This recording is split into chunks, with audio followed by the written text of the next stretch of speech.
Você gosta de viajar? Essa é uma das experiências muito boas que eu tive na minha vida. Só que a minha vida profissional, ela é muito semelhante ao hobby que eu tenho. Antes de viajar, é preciso planejar. E antes de começar um negócio, também é preciso planejar. Para você não ter alguns imprevistos durante a viagem, o planejamento é muito importante. Saber aonde você quer chegar, se você tem condições de chegar, e quais os percursos você pode fazer.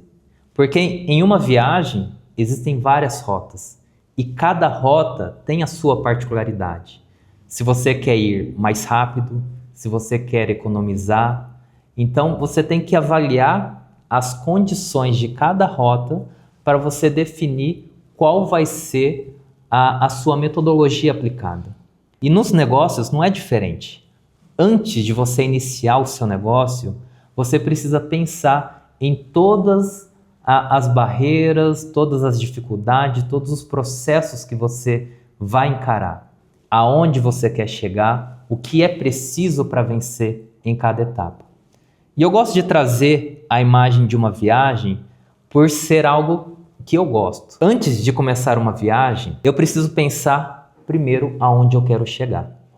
Se as minhas condições, seja financeira, se o meu veículo tem condições de chegar onde eu quero chegar e se eu tenho tempo para chegar no destino definido. E a primeira viagem acaba sendo uma experiência. Então, quando você faz a primeira viagem, parece que você está preparado para uma viagem cada vez mais longa. Então, quando a gente começa um nosso negócio, a gente tem que pensar em algo mensurável. Eu já vi muita gente desistir no meio do caminho porque sonhou muito alto e teve algumas frustrações no meio do caminho que fizeram abandonar todos os sonhos. Então, antes de um passo muito grande, dê passos que você consiga alcançar. Uma vez alcançado, parece que te dá ânimo para ir cada vez mais longe e quem sabe chegar num destino mais ousado. Só que dentro desse planejamento, não é só o destino, é o percurso que você vai escolher. Já teve casos em que eu escolhi um percurso mais econômico, não queria pagar pedágio, por exemplo. Só que era um percurso que exigia mais tempo, às vezes por ser mais longo, ou às vezes por encontrar mais veículos de carga pesada ou serras que impediam da viagem render. Só que em alguns casos, eu aprendi muito sobre a questão do barato sair caro. Eu até consegui economizar nos pedágios, mas acabei gastando um pouco mais em combustível, em tempo, em hospedagem. Então, pense bem, nem sempre o barato é o mais viável. Às vezes, o barato de fato sai caro. Então, feito isso, você também precisa avaliar as barreiras que você vai encontrar no meio do caminho. Umas são despesas, outras são custos. Vai depender muito do seu ponto de vista. Por muitos anos, eu achei que pedágio fosse uma despesa, até aprender que a despesa, na verdade, se tornava a manutenção do carro por evitar pedágio. E a manutenção do carro, sim, é despesa. Então, eu comecei a considerar pedágio como um investimento. Porque geralmente, não é sempre, mas geralmente, o percurso pedagiado, ele tem uma estrutura um pouco mais adequada. E dentro do planejamento que eu fazia, não só o destino, mas eu tinha que avaliar as etapas também. Aonde eu vou parar para fazer as refeições, aonde eu vou abastecer, com quem eu estou no carro. Hoje, por exemplo, que eu tenho filhos, eu tenho que fazer mais paradas. E em alguns percursos, como Mato Grosso do Sul, que eu já fui recentemente, o intervalo entre um posto e outro é muito grande. Então eu não posso esperar o próximo posto para parar. Às vezes a gente tem que parar antes. E na nossa vida profissional, às vezes a gente precisa dar uma pausa para replanejar, para rever, para também ter um tempo de avaliar todo o percurso que a gente fez. Outro ponto importante é a revisão. Vocês já repararam que no meio do caminho é muito comum ver carros parados? Por quê?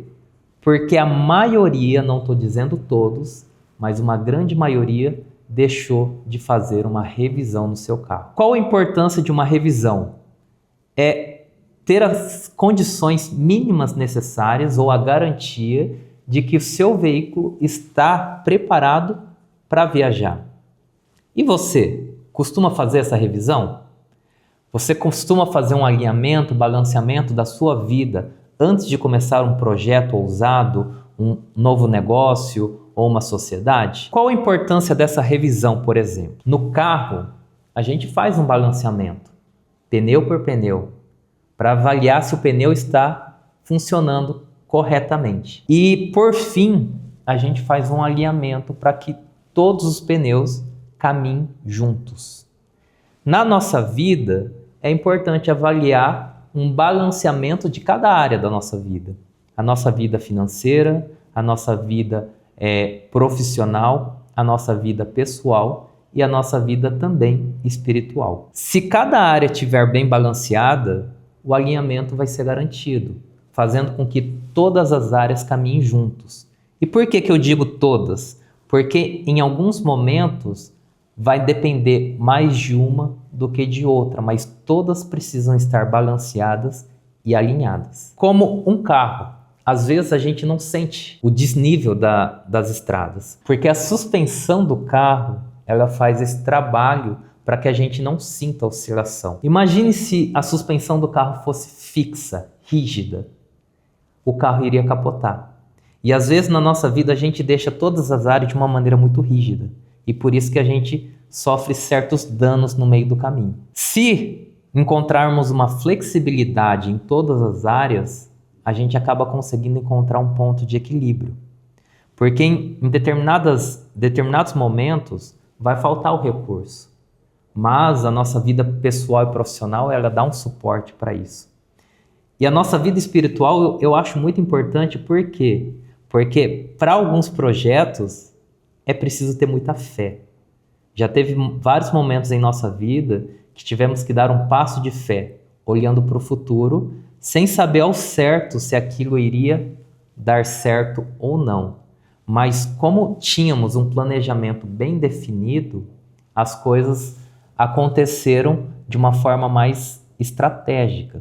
Estávamos preparados para tudo aquilo. Uma outra coisa que eu gosto de avaliar também é que durante o percurso nós vamos encontrar vários obstáculos, inclusive carros.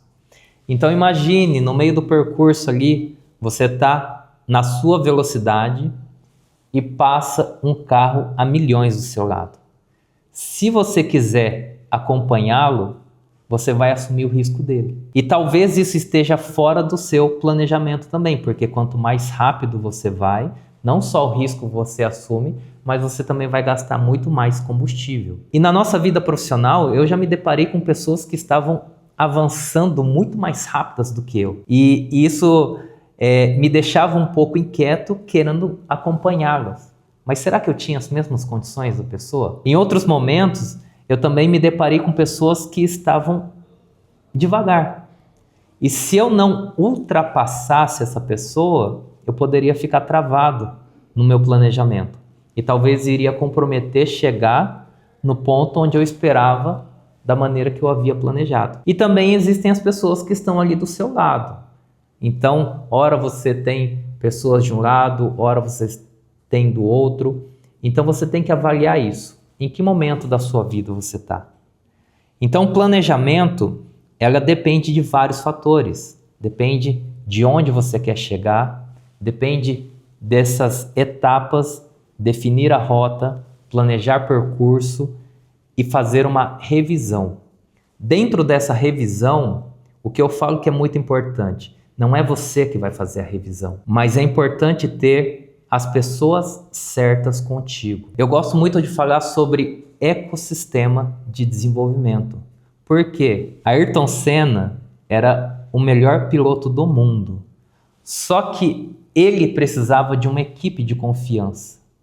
Da mesma forma, você pode ser o melhor profissional da sua região, mas você vai precisar de um ecossistema de contadores especializados, advogados especializados, em algum momento também consultoria sanitária, arquitetos, medicina, segurança.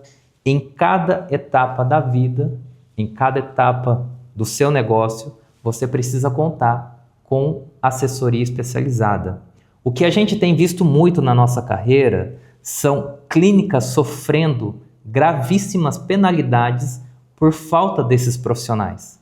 O que é muito comum, por exemplo, fazer uma reforma. E depois dessa reforma, eles vão passar pela vigilância sanitária, pelo bombeiro e descobrem inúmeras irregularidades. E as adequações acabam comprometendo o andamento dessa clínica, desse consultório. Então, não é simplesmente contratar o melhor arquiteto da cidade, mas é garantir que o projeto arquitetônico, que o desenvolvimento esteja de acordo com a sua especialidade. E a área da saúde, por exemplo, é uma área que exige demais da vigilância sanitária e do bombeiro. Outro caso, que é muito comum, inclusive, é quando você começa a se desenvolver e contrata mão de obra, funcionários. Não é simplesmente contratar funcionário, é também ter uma base por trás dessa contratação. Você precisa de medicina do trabalho e segurança do trabalho, que vão definir se a estrutura que você oferece vai gerar insalubridade, periculosidade, garantir as normas trabalhistas, porque hoje um dos principais problemas que o empresário tem são ações trabalhistas. Então você ter essa prevenção te ajuda a ter mais segurança, a ter um negócio de alta performance. Outra coisa é quando a gente constitui uma sociedade. É muito comum colocar um sócio e achar que é só ajustar o contrato social. Mas é importante também ter um documento chamado acordo de sócios. Isso não é feito talvez por um contador, é feito com um advogado especialista. Então, quanto mais especializado for dentro da sua área ou dentro da sua necessidade, mais chance de crescimento você vai ter. E para isso, nós também disponibilizamos o nosso e-book, que você vai encontrar em nosso site, Contabilidade Sustentável, como ter uma clínica de alta performance. Lá a gente dá algumas dicas de situações que são rotineiras, que as pessoas entendem como comum e causam grandes consequências. São coisas que no dia a dia parecem não gerar risco nenhum, e são riscos que podem fechar a sua clínica ou o seu consultório. Então visite o nosso site, visite as nossas redes sociais e você vai encontrar conteúdos bem interessantes que vão te ajudar a ter uma clínica de alta performance.